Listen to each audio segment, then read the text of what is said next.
I'm here with Steve Kang, President of the Korea Advanced Institute of Science and Technology, KAIST.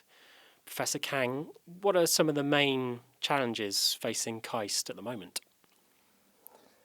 At the moment, KAIST has an enormous challenge in terms of how we best prepare our students for their future careers and the future economic development of society in Korea.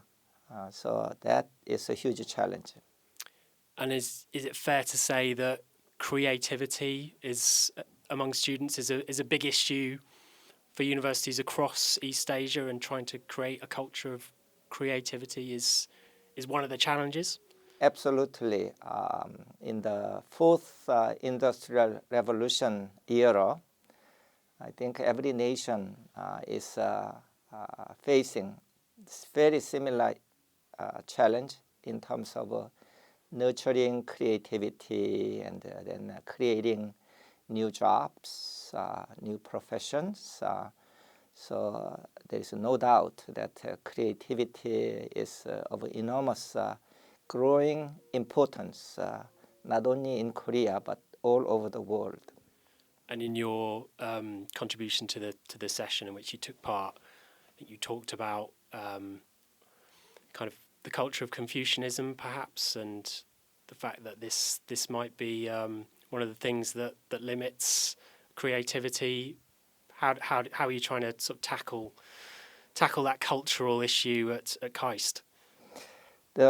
So far, the Korean education or education in general in Asia has been pretty much unidirectional education, meaning that professors come prepared, they give lectures, students listen carefully, and then they study at home, and then prepare for a good test.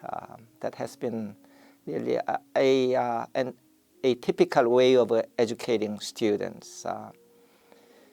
Now, for creativity, nurturing, that mode of education is no longer effective. Students needed to have a in-depth dialogue and discussion with colleagues. Through discussion, they can come up with good ideas. So the traditional Asian way of education, especially with the deep-rooted Confucianism, discourage open discussions. Rather, they want to be quiet and listen rather than giving their opinions. So I think there has to be some significant changes in the mode of education, how we run education programs in the classrooms or even outside of classrooms.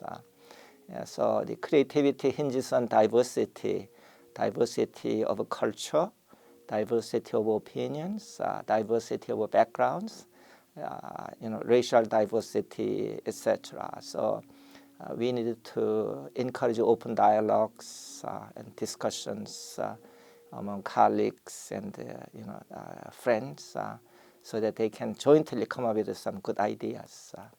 And is it easy for KAIST to bring in international faculty, international students, or are there barriers there that you'd like to see changed? Yes, I do emphasize for globalization, we needed to recruit more international faculty members, more international students.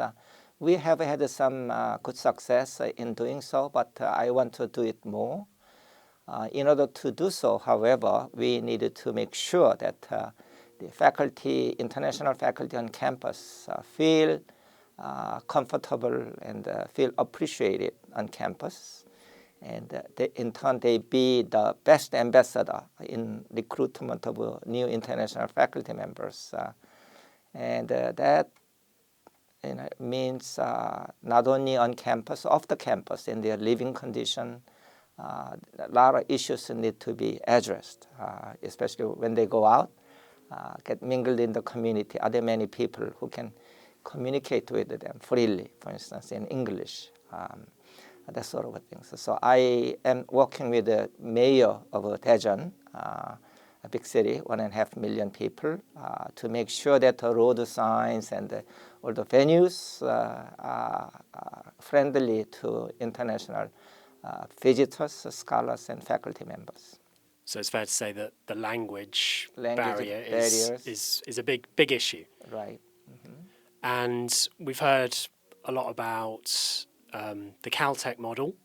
Do you see that as being sort of potentially useful for universities in Asia? Is that something that can be emulated in Korea or other nations? The Caltech model, especially in terms of collaboration across disciplinary boundaries, I think it's a matter of growing importance. We want to tear down all the walls between different academic disciplines so that the faculty can mingle together, exchange ideas, and so on. Caltech, as a small campus, they can do that. KAIST, in comparison, several times bigger. So we do have traditional walls and different disciplinary walls. But we want to remove such walls by encouraging faculty to get mingled together and then work together collaboratively. Especially young new faculty members, they are better prepared in doing so. So over time we will have a new young faculty members joining KAIST, and I think they can build up this sort of programs more effectively. And if you had a vision for where KAIST would be in 5 or 10 years and how it would be different, what would that vision look like? So we are changing the way of teaching students. We set the core value of KAIST as creativity and challenge, so that they do not have a fear in advancing their studies and learning in unexplored areas, so that they can be a creative workforce for the nation.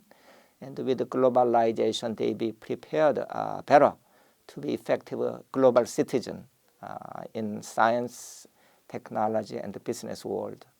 But we always say that science and technology is for humanity, and we need to make a contribution to address the world-wide challenging issues, environment, energy, and the poverty, and the peace, and the security type of issues.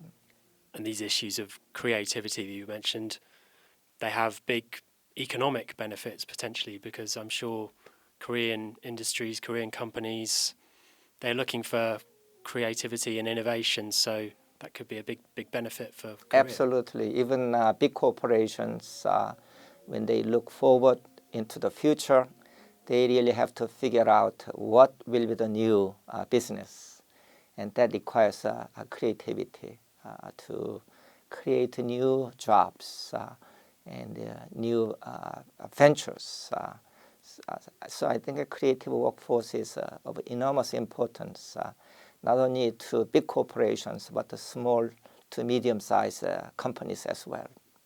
Professor Kang, thank you very much. Thank you. My pleasure.